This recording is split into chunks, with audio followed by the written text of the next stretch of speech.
तुम्ही मराठा समाजाला मागास सिद्ध करणार कसं हे तर राज्याच्या मुख्यमंत्र्यांनी अधिवेशनात सांगायला पाहिजे होतं। त्या मंत्री महोदयांनी ते सांगायला पाहिजे होतं। याच्यावर सविस्तर चर्चा व्हायला पाहिजे होती।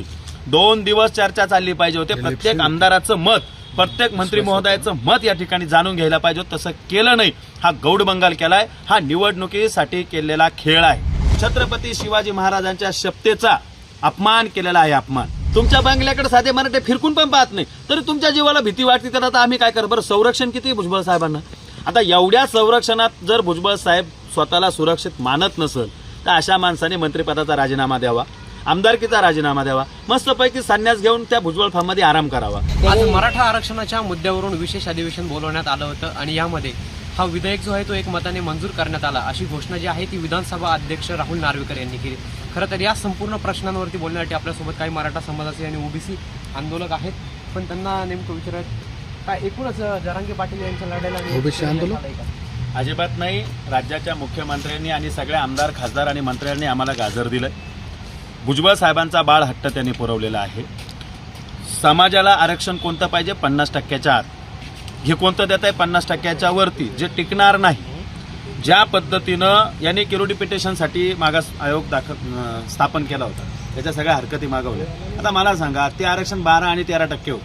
हे उद्या जर हे 10% कोटा जर घेऊन गेले, तुम्ही मराठा समाजाला मागास सिद्ध करणार कसं हे तर राज्याच्या मुख्यमंत्र्यांनी अधिवेशनात सांगायला पाहिजे होतं। त्या मंत्री महोदयांनी ते सांगायला पाहिजे होतं। याच्यावर सविस्तर चर्चा व्हायला पाहिजे होती।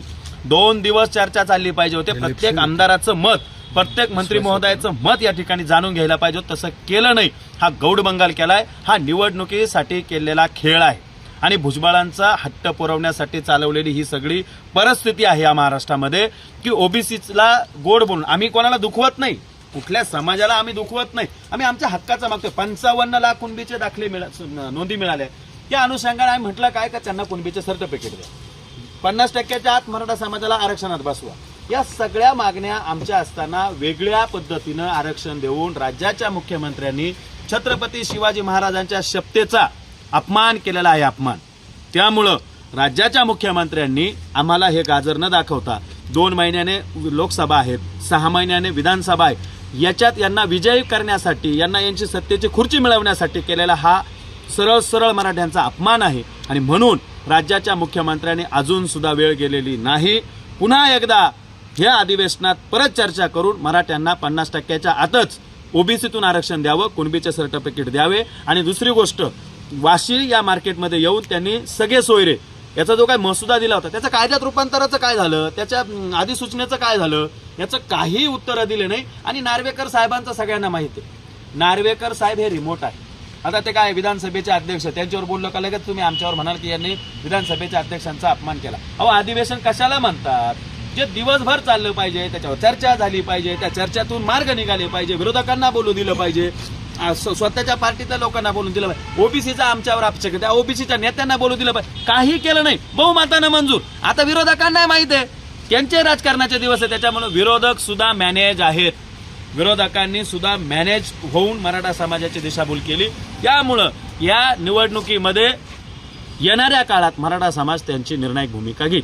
नक्कीच मागच्या वेळेला पण म्हणून जरांगे पाटील यांनी मुंबईत जाऊन आंदोलन केलं। आता देखील सरकारकडून विशेष अधिवेशन बोलवून एकमतानं जो प्रस्ताव आहे तो मंजूर करणार, कुठेतरी मराठा समाजाची मनधरणी करण्यात येते सरकारकडून। मराठा समाजाची मनधरणी नाही केल्या जाते, ही ओबीसीची मनधरणी केल्या जाते। ओबीसीची म्हणजे एकट्या छगन भुजबळांची मनधरणी केली जाते, त्यांचा बाळ हट्ट पुरवला जातोय। मराठा समाजाची ही मागणीच नाहीये, ती पूर्ण करण्याचा प्रश्नच येत नाही। आमची मागणीच त्या अधिवेशनात घेतली गेली नाही तर आम्ही कसं म्हणायचं की सरकारने आमच्या मागण्या मान्य केल्या? आणि आता हे काय, सरकारला असं वाटतं की आपण हे 10% आरक्षण दिलं तर 2 गटात मराठे विभागला जातील आणि त्या संधीचा फायदा घेऊन आपण सत्तेची खुर्ची मिळू। अजिबात असं होणार नाही। हा गरीब मराठ्यांचा लढा आहे। गरीब मराठे हे सत्तेचे लोभी नाहीत, सत्तेचे लोभी हे श्रीमंत मराठे आहेत ज्यांना आरक्षणाची गरज नाही, जे आज गुलाल उधळतील, फटाके फोडतील, ते लोभी मराठे आहेत।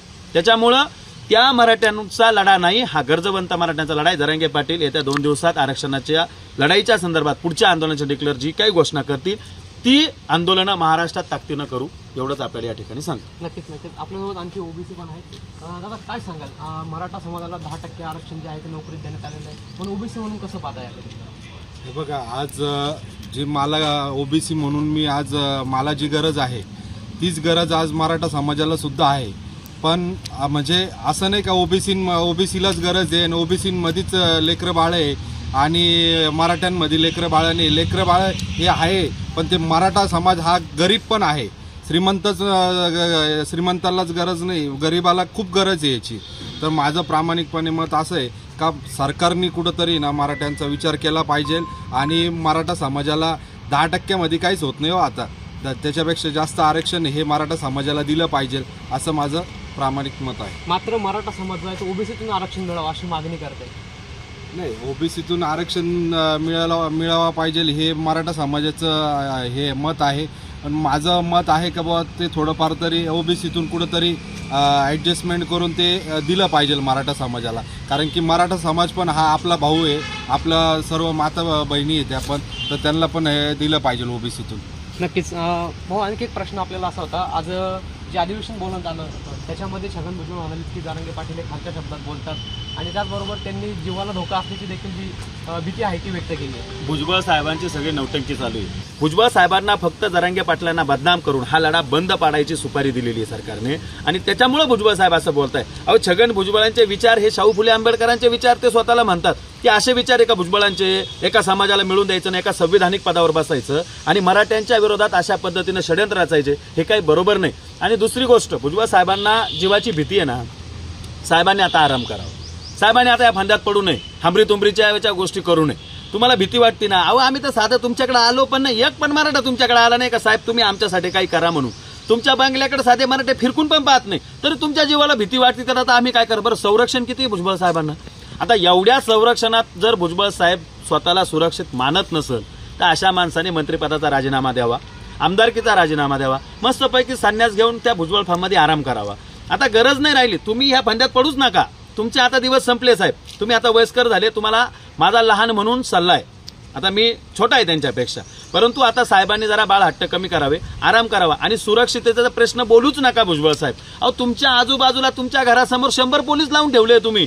तुम्ही शासनाचा एवढा त्या दुरुपयोग करताय त्या सिक्युरिटीचा आणि तुम्ही त्यांच्यावर संशय घेताय. भुजबळ साहेब मराठ्यांना संशय नाही घेते, भुजबळ साहेब शासकीय सुरक्षा यंत्रणेवर संशय घेताय का त्यांच्या जीवाला धोका आहे. मला वाटतं त्यांच्यातच काहीतरी कुडकुडी झालेली आहे. त्या बंदोबस्त करणाऱ्या पोलिसांबद्दल ते काहीतरी चुकीचं बोलत असतील म्हणून त्यांना भीती वाटते. अहो, त्यांच्याकडे कोणी जातच नाही ना. मग अशा व्यक्तीला कायम सातत्यानं म्हणायचं माझ्या जीवाला धोका आहे, माझ्या जीवाला धोका आहे. आतापर्यंत भुजबळांच्या विरोधात एखादं तरी कोणी स्टेटमेंट केलंय का?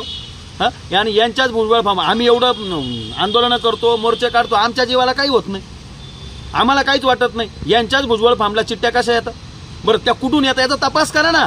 आमचं म्हणणं आहे ना, आम्ही तर पोलीस यंत्रणेला सांगतो की भुजबळांना कोण दम देतंय, भुजबळांना कोण जीव मारायचा प्रयत्न करतोय, बाबा चौकशी करा, त्याला एकदाच जेलमध्ये घाला ना.